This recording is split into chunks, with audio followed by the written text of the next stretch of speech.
Hello everyone, मैं दुष्यंत सिंह। भारतीय संविधान की इस क्लास में आज हम बात करने वाले हैं भारत की स्वतंत्रता से पहले जो अंतरिम मंत्रिमंडल गठित किया गया था उसमें किस सदस्य के पास कौन सा विभाग था। इसके अलावा स्वतंत्रता प्राप्ति के बाद भारत का जो पहला मंत्रिमंडल गठित किया गया था उसमें किस व्यक्ति के पास कौन कौन से विभाग थे या किस सदस्य को कौन सा विभाग दिया गया था उसके बारे में जानेंगे। तो आइए सबसे पहले जानते हैं कि स्वतंत्रता से पहले भारत का जो अंतरिम मंत्रिमंडल गठित हुआ था वो कब हुआ था? 1946 में। यानी इसने जो कार्य करना प्रारंभ किया था वो 2 सितंबर 1946 से 2 सितंबर 1946 से लेकर के इसने जो कार्य प्रारंभ किया था वो कब तक चला था? 15 अगस्त 1947 तक। यानी जो भारत का अंतरिम मंत्रिमंडल था उसने 2 सितंबर 1946 से कार्य करना प्रारंभ किया था और ये कार्य जो उसका चला था वो कब तक चला था? 15 अगस्त 1947 तक। जब तक भारत स्वतंत्र नहीं हो गया तब तक यही अंतरिम मंत्रिमंडल के रूप में कार्य करता रहा। ये जो पूरा मंत्रिमंडल था जिसमें 14 सदस्य थे, इनकी जो कार्यकारी शाखा थी वो हुआ करती थी वायसराय की कार्यकारी परिषद। वायसराय की कार्यकारी परिषद इस मंत्रिमंडल की कार्यकारी शाखा हुआ करती थी। या हम ऐसा बोल सकते हैं कि ये जो सदस्य जिनके नाम आपको यहाँ पर दिखाई दे रहे हैं, जो सदस्य अंतरिम मंत्रिमंडल में थे, जिन सदस्यों के नाम अंतरिम मंत्रिमंडल में आपके सामने दिखाई दे रहे हैं, ये सभी सदस्य वायसराय की कार्यकारी परिषद के भी सदस्य हुआ करते थे। इसके अलावा जो कार्यकारी परिषद होती थी उसका जो अध्यक्ष होता था या प्रमुख होता था वो होता था वायसराय। कार्यकारी परिषद का जो प्रमुख होता था, कार्यकारी परिषद का जो प्रमुख होता था वो कौन होता था? वायसराय होता था। ठीक है, ये तो वायसराय तो क्या हो गया? इस कार्यकारी परिषद का प्रमुख हो गया। इसके साथ साथ इस कार्यकारी परिषद का जो उपाध्यक्ष चुना गया था, इस कार्यकारी परिषद का जो उपाध्यक्ष चुना गया था, उपाध्यक्ष किसे चुना गया था? जवाहरलाल नेहरू को चुना गया था।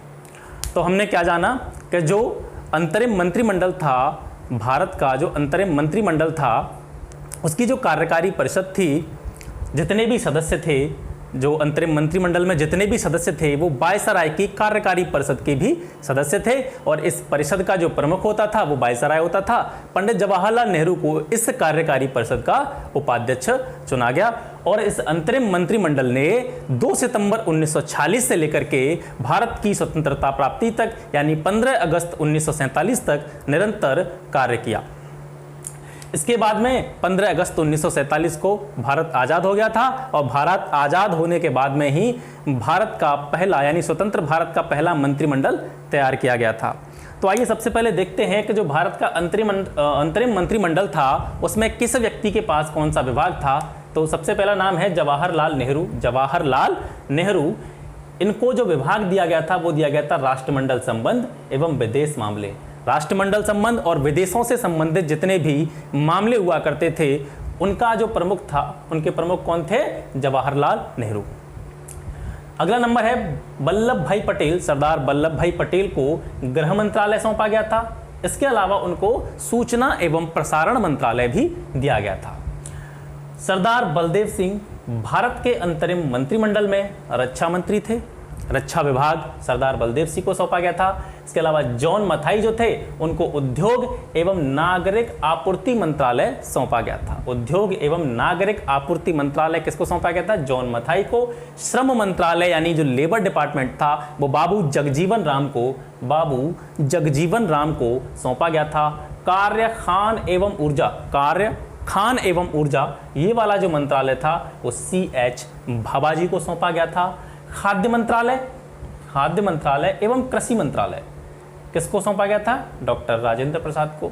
यानी डॉक्टर राजेंद्र प्रसाद क्या थे अंतरिम मंत्रिमंडल में? खाद्य एवं कृषि मंत्री थे। रेलवे एवं परिवहन मंत्रालय आसफ अली रेलवे एवं परिवहन मंत्रालय किससे सौंपा गया था? आसफ अली को सौंपा गया था। शिक्षा एवं कला से संबंधित जितने भी मामले थे, इनका जो भी मंत्रालय था वो चक्रवर्ती राजगोपालाचारी को सौंपा गया था। आई चुंदरीगर जो थे, इनको वाणिज्य मंत्रालय सौंपा गया था। वित्त मंत्री कौन थे? लियाकत अली खान को अंतरिम मंत्रिमंडल में वित्त मंत्रालय सौंपा गया था। इसके अलावा डाक एवं वायु विभाग अब्दुल रब निस्तार को सौंपा गया था। अब्दुल रब निस्तार को अंतरिम मंत्रिमंडल में कौन सा विभाग सौंपा गया था? डाक एवं वायु विभाग। इसके अलावा गजाफर अली खान जो थे वो स्वास्थ्य मंत्री थे। अंतरिम मंत्रिमंडल की बात हो रही है यहाँ पर जो हम बात कर रहे हैं वो अंतरिम मंत्रिमंडल की बात कर रहे हैं। गजाफर अली खान जो थे वो स्वास्थ्य मंत्री थे। इसके अलावा जोगेंद्र नाथ मंडल जो थे वो भारत के अंतरिम मंत्रिमंडल में विधि या कानून मंत्री इनको बनाया गया था। कभी कभी परीक्षाओं में अंतरिम मंत्रिमंडल या स्वतंत्र भारत के पहले मंत्रिमंडल से संबंधित प्रश्न पूछ लिए जाते हैं, या ऐसा पूछ लिया जाता है कि भारत के अंतरिम मंत्रिमंडल में, मैं उदाहरण के तौर पे लूँ कि भारत के अंतरिम मंत्रिमंडल में वित्त मंत्रालय किस व्यक्ति को सौंपा गया था? तो वो लियाकत अली खान को सौंपा गया था। रेलवे एवं परिवहन मंत्रालय था, वो आसफ अली को सौंपा गया था। मैं इनके बीच में इसमें से नाम इसलिए ले रहा हूँ क्योंकि जो चीज़ ज़्यादा ध्यान देने योग्य है मैं उन्हीं की बात कर रहा हूँ, ठीक है। जैसे इसको आप नोट डाउन कर सकते हैं। वल्लभ भाई पटेल गृह एवं सूचना प्रसारण मंत्री थे। सरदार बलदेव सिंह जो थे भारत के पहले रक्षा मंत्री थे, ठीक है। जगजीवन राम को श्रम मंत्रालय लेबर डिपार्टमेंट दिया गया था, ठीक है। राजेंद्र प्रसाद भारत के पहले खाद्य एवं कृषि मंत्री थे।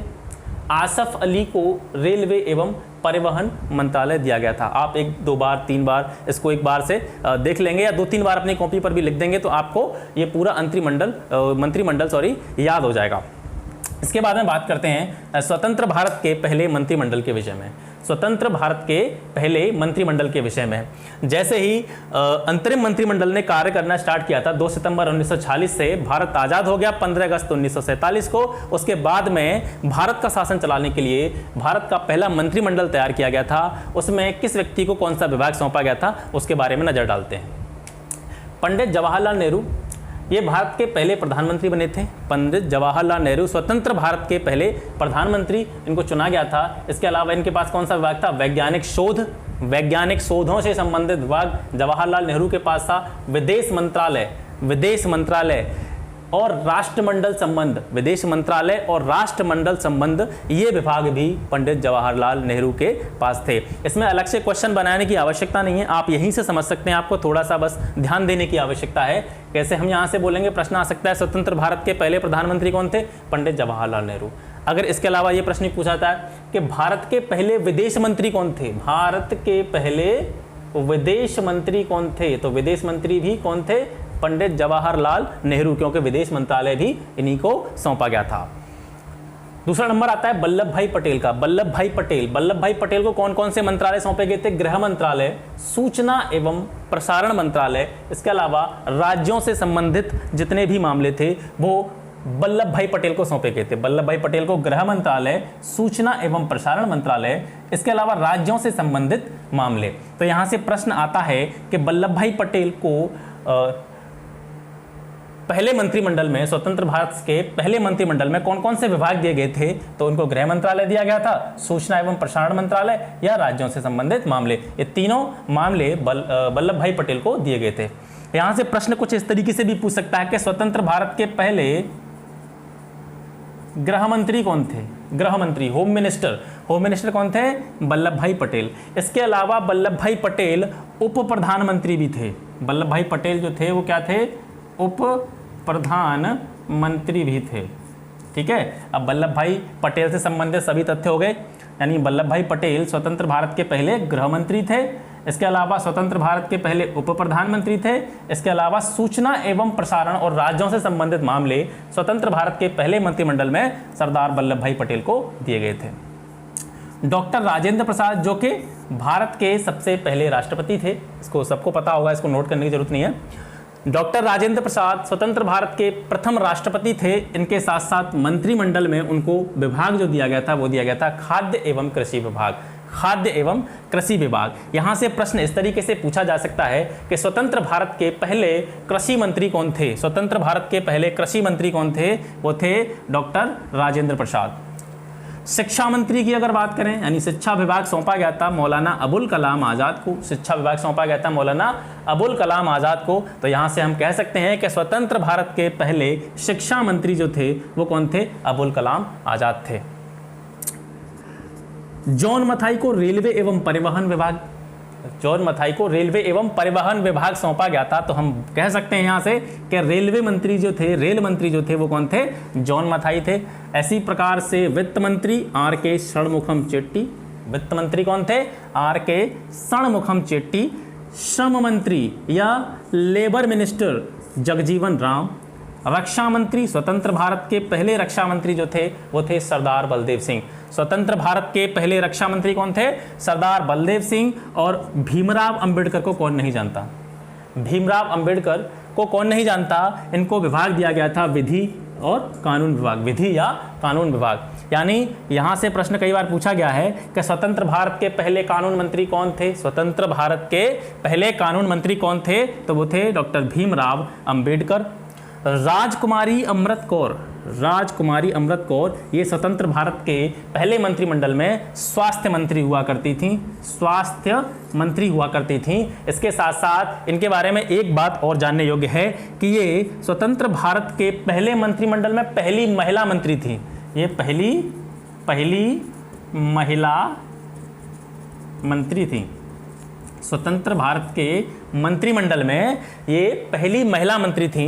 इसके अलावा C.H. भाभा, इनको वाणिज्य विभाग दिया गया था। C.H. भाभा को वाणिज्य मंत्रालय दिया गया था। संचार मंत्री कौन थे? स्वतंत्र भारत के पहले मंत्रिमंडल में संचार मंत्री कौन थे? तो वो थे रफ़ी अहमद किदवई, रफ़ी अहमद किदवई। उद्योग एवं आपूर्ति विभाग, उद्योग एवं आपूर्ति विभाग डॉक्टर श्यामा प्रसाद मुखर्जी को दिया गया था। श्यामा प्रसाद मुखर्जी जो कि भारतीय जनसंघ के संस्थापक माने जाते हैं, भारतीय जनसंघ के संस्थापक माने जाते हैं डॉक्टर श्यामा प्रसाद मुखर्जी। इनको स्वतंत्र भारत के पहले मंत्रिमंडल में उद्योग एवं आपूर्ति विभाग दिया गया था। या बोल सकते हैं स्वतंत्र भारत के जो पहले उद्योग मंत्री थे वो थे डॉक्टर श्यामा प्रसाद मुखर्जी। कार्य खान एवं ऊर्जा, कार्य खान एवं ऊर्जा जो मंत्रालय था वो V.N. गाडगिल साहब को दिया गया था।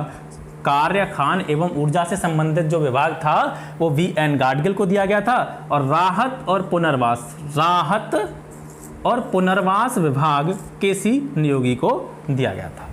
राहत एवं पुनर्वास विभाग किसको दिया गया था? KC नियोगी को दिया गया था। इसी के साथ यानी आपने आज पढ़ा स्वतंत्र भारत का पहला मंत्रिमंडल एवं स्वतंत्रता से पहले भारत का शासन चलाने के लिए जो अंतरिम मंत्रिमंडल तैयार किया गया था उसमें कौन कौन से व्यक्ति थे, कौन कौन सदस्य थे, उनके पास कौन कौन से विभाग थे, उनके बारे में आपने जाना। इसके साथ ही जिस चैप्टर पर हम चर्चा कर रहे थे पिछले 4-5 वीडियो से, भारत का संवैधानिक विकास, वो समाप्त हो जाता है, यहीं पर समाप्त हो जाता है। इसके बाद में एक वीडियो लेकर आएंगे, जैसा कि मैंने पिछले वीडियो में आपको बताया था कि एक वीडियो लाएंगे जिसमें इस पूरे चैप्टर से संबंधित जितने भी पॉइंट्स हमसे मतलब मिस हुए हैं या हमसे छूट गए होंगे उन सभी को कवर करेंगे। और पिछली परीक्षाओं में, चाहे वो एक दिवसीय परीक्षाएं हों या PCS की परीक्षाएं हों, उनमें भारतीय संवैधानिक विकास से जितने भी महत्वपूर्ण प्रश्न पूछे गए होंगे गत वर्षों में, उन सबका कलेक्शन करके एक वीडियो तैयार कर दिया जाएगा। ठीक है, तो मिलते हैं फिर अगली वीडियो में। तब तक के लिए नमस्कार।